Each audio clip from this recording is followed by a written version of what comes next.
Hi, I'm John Drewienkiewicz. I'm known as DZ because it's a very long name. I'm a guide for the cultural experience and I specialise in the wars of the mid-19th century.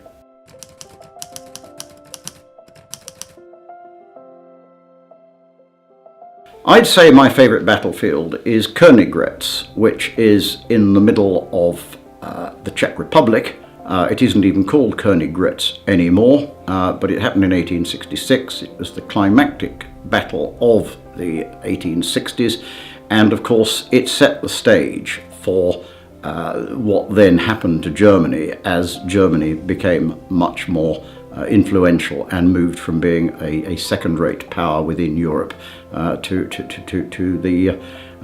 the First World War, as we all know.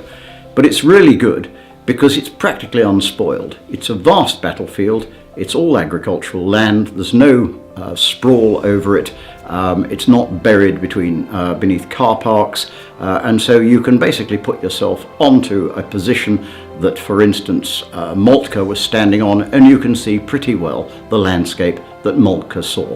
And that's really, really interesting and really helpful when you're trying to study what happened.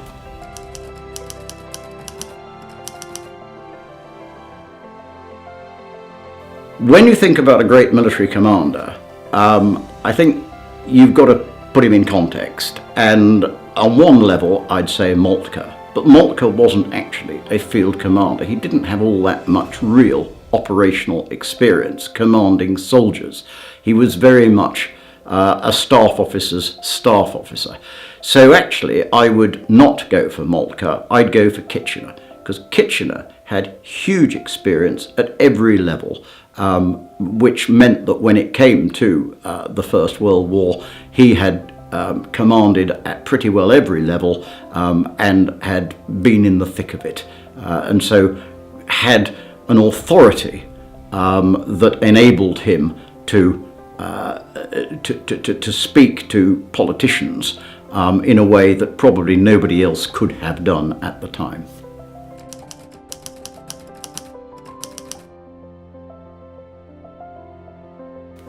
The great thing about the cultural experience is really the people you meet on the tour. Everybody is coming from somewhere, everybody is an interesting person. They're not all geeks worried about the number of grooves in the rifling, although you get the odd one like that. But actually they're people who have been successful in their own right, and they will be interested in different things, so every tour is slightly different. It's a challenge because you get off the bus at a place and you've got no idea what they're going to ask you about, and it isn't always about exactly what happened. Sometimes it's how were they feeling, what was the weather like, but it's always a challenge, it's always rewarding.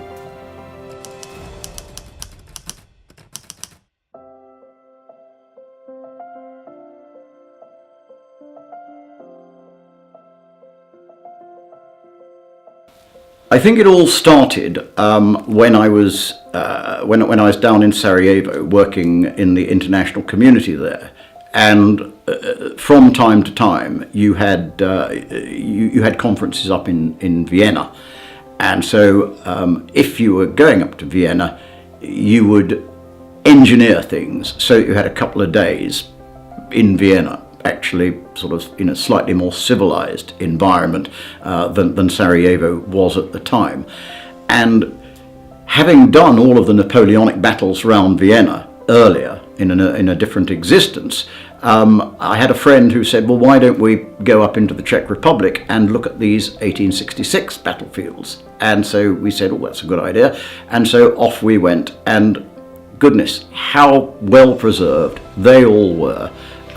Of course, there weren't photos from the time, but there were sketches, and there were sort of eureka moments when you suddenly were driving down a road and you'd suddenly see a well with a sort of particular sculpture on the top of it, decorative sculpture, and you say, gosh, there's a print in the particular book on the war, and that's got that sculpture in it, and you quickly turn to page 130 43, and there it is, and there it is, and you say, got it.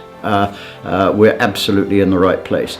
And so it was a bit of a mission to then go round and identify all of these prints with the actual place on the ground. And from that, having started on the Austro-Prussian War, you go on to the Franco-Prussian War, because many of the same people are involved, and then you go backwards to the 1859 war in Italy, where again a lot of the Austrians are the same people who star in 1866, and so one leads to another.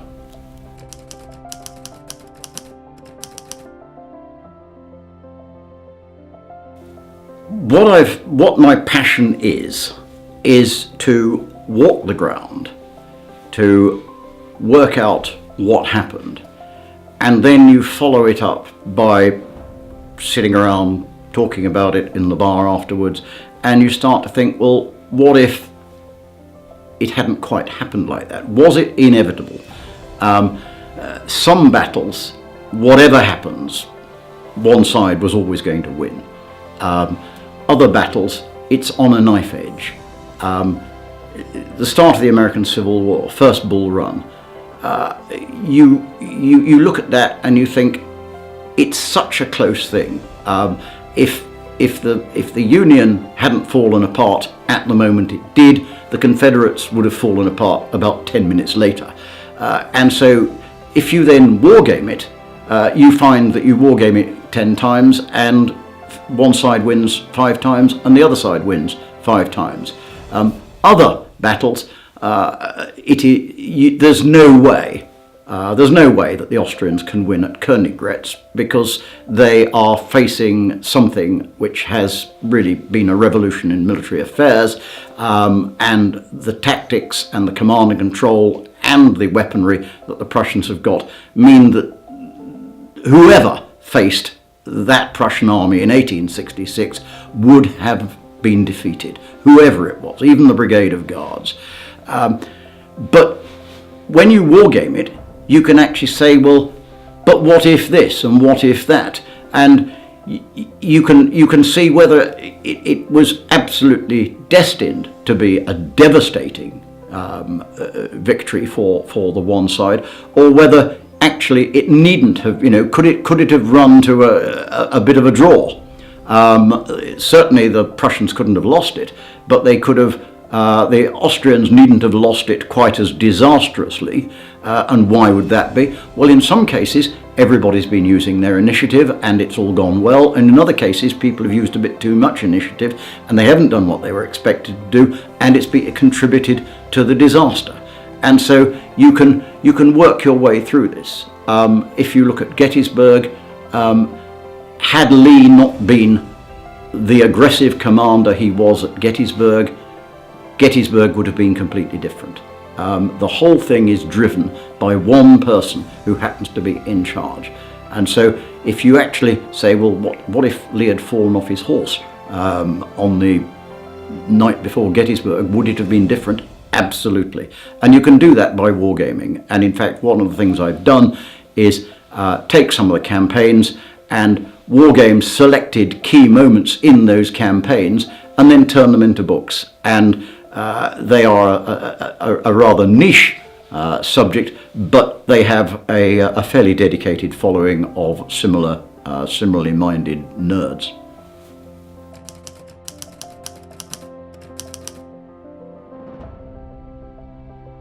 The battlefields that I'm most looking forward to doing, that I've not been on yet at all, are the battlefields where Frederick the Great fought in Germany. And this was really at the beginning and at the end of his career. Some of them really were against the odds, where you got to a point sort of 2/3 of the way through the battle and Frederick was losing handsomely.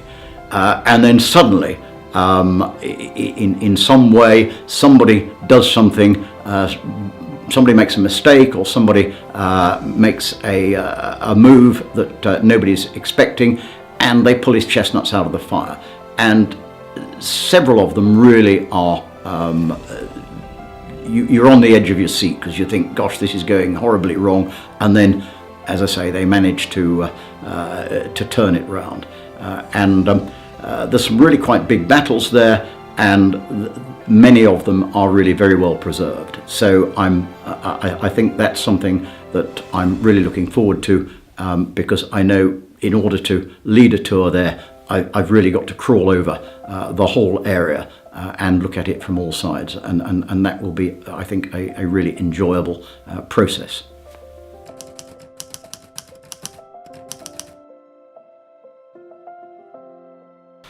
The one tour that I'm not doing, that actually I think, gosh, that's a really good tour, and actually, if I had time, I would go and walk it and learn it myself with a view to leading it, is Napoleon, the early Napoleon in Italy, when he is very much earning his spurs.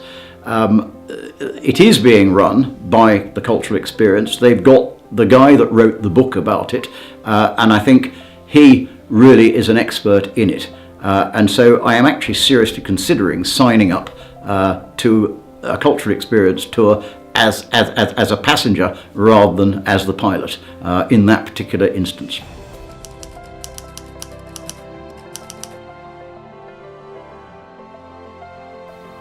When things go horribly wrong, it's often because you either overestimate your own abilities or you underestimate the abilities of the opposition. And I think the British Army that went to the continent in 1914 did both. It was supremely overconfident in its attitude. After half a century of doing very well against people who weren't as well trained, drilled, motivated, armed as themselves, and they came up against an infinitely stronger, frankly, more professional group of people, and they really got a bloody nose. And I think the British Army then spent the rest of the First World War catching up very, very painfully.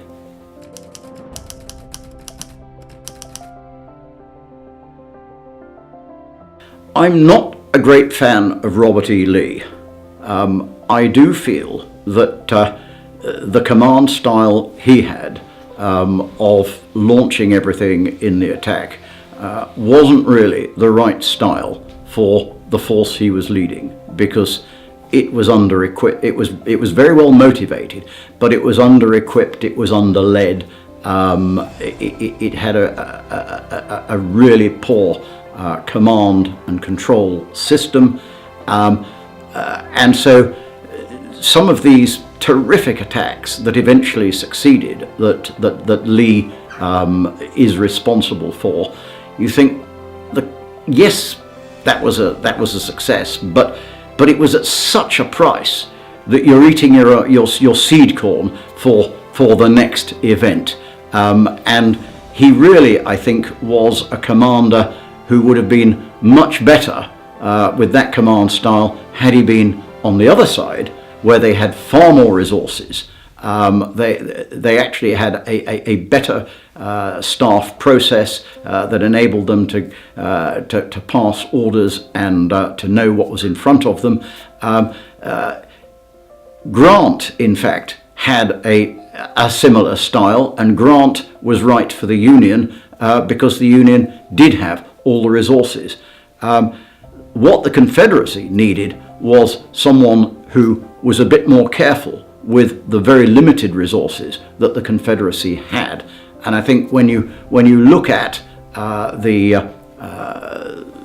when you look at the successes that Lee had, in most cases they were bought at such a price that they were, yes, they were successes, but they paved the way for the eventual decline of the force he led. So I think with great hindsight, and hindsight's a wonderful thing, that the Confederates would actually have done better with someone who wasn't as aggressive as Lee undoubtedly was.